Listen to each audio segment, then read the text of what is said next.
जी sir, बताएं। सबको नमस्कार। आज जैसा कि किसान मोर्चा के द्वारा आज बैठक आयोजित की गई है और इस बैठक में हमने किसानों के जीवन के अंदर आने वाले समय के अंदर कैसे कल्याण हो, जो प्रधानमंत्री नरेंद्र मोदी जी के सपनों का भारत है वो भारत कैसे बने, आत्मनिर्भर भारत बने, उसके लिए किसान को आत्मनिर्भर बनाने के लिए हम कैसे उसके साथ जुड़कर काम करें, इसी को लेकर किसान मोर्चा सभी ज़िलों के अंदर अभी हम जा रहे हैं।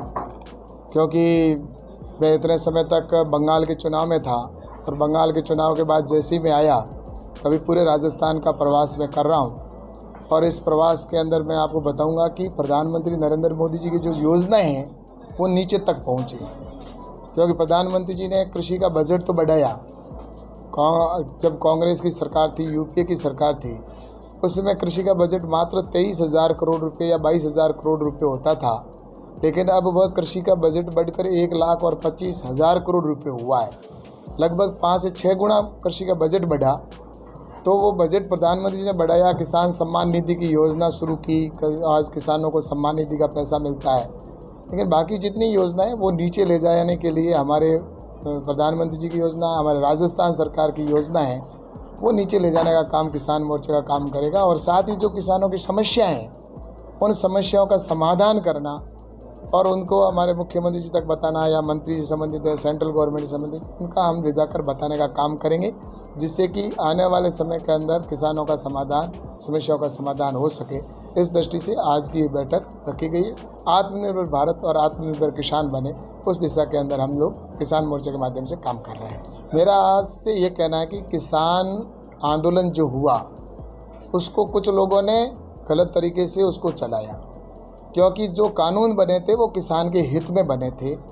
और उस कानून के अंदर ये था कि अगर कोई फसल किसान की पकती है, जैसे उदाहरण के तौर पर किन्नू, अगर किन्नू की खेती करने वाले किसान के पास व्यापारी जाएगा और उससे ये बात करेगा कि मेरी फसल है या तुम्हारी फसल है, उसको तुम किस रेट में दोगे, उनके बाद बीच में अगर एग्रीमेंट हो गया कि उदाहरण के तौर पे कि 20 रुपये किलो के अंदर एग्रीमेंट हुआ और फसल पकने के बाद में व्यापारी उसके पास जाएगा और उस समय अगर रेट घट गई और रेट घटकर अगर मान लो 20 की जगह पर 15 हो गई, तो व्यापारी को बाध्य है कि वो 20 रुपये के अंदर खरीदेगा और उसको नहीं खरीदेगा तो 1.5 गुना पेनल्टी लगेगी उसके ऊपर। ये एसडीएम की जिम्मेवारी थी।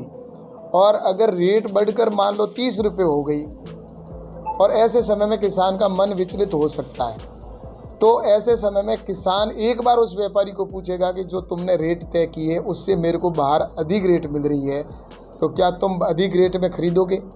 अगर वह नहीं खरीदता है तो किसान स्वतंत्र था, वो दूसरे को जाकर अधिक रेट में बाजार में बेच सकता था, उसके खिलाफ कोई कानूनी कार्रवाई नहीं होगी। इस प्रकार का कानून जब बना था तो ये ऐसे कानूनों से ही तो किसान का चाहते थे। हम लोग यही चाहते थे कि किसान की फसल मार्केट में बिके, मंडी से बाहर भी किसान अपनी फसल को बेच सकता है, इसकी छूट देने का विषय था। आज मंडी के अंदर ही किसान बेच सकता, बाहर नहीं बेच सकता। इस कानून को समाप्त करने के लिए ये जो किसान वर्षों से मांग कर रहा था वही कानून बनाया। तो ये चीज़ें जो बनी है इसकी वजह से एक नैरेटिव बनाया गया, लेकिन अभी किसान समझ चुका है उनके उस बात को, और जिसकी वजह से आप देख रहे हैं कि भारतीय जनता पार्टी की यहाँ पर सरकार बनी है।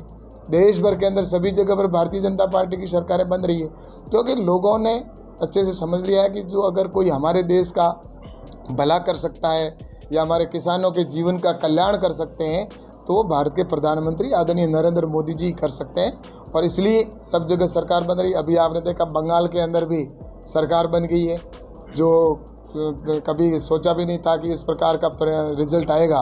और आपने देखा एक प्रचंड बहुमत के 2/3 के साथ में हमारी सरकार बनी है।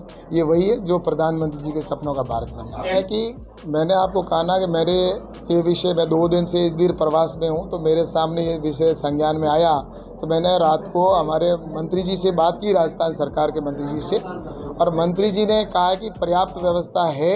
और कुछ जैसा कि विपक्ष के लोग हैं उनका तो ये काम है, विपक्ष के तो लोगों का काम ही यही है कि माहौल ख़राब करना या विरोध करना, लेकिन पर्याप्त व्यवस्था है, समय हमारे पास अभी भी है। उस समय तक सभी किसानों की फसल की खरीद होगी और समय रहते हम समय जितनी फसल है किसानों की वो खरीद करने का काम करेंगे। ये मैंने रात को मंत्री जी से बात की और मंत्री जी ने आश्वस्त किया, और मैं भी आपके माध्यम से किसानों को आश्वस्त करना चाहूँगा कि किसानों को किसी प्रकार का कोई तकलीफ नहीं आने देंगे। किसानों के साथ में भजन लाल जी की सरकार और मोदी जी की सरकार साथ खड़ी है। आप देख रहे हैं public plus news.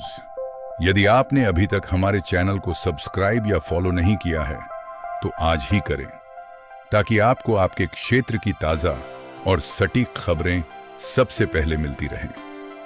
Public plus news, आपकी आवाज, आपकी खबर।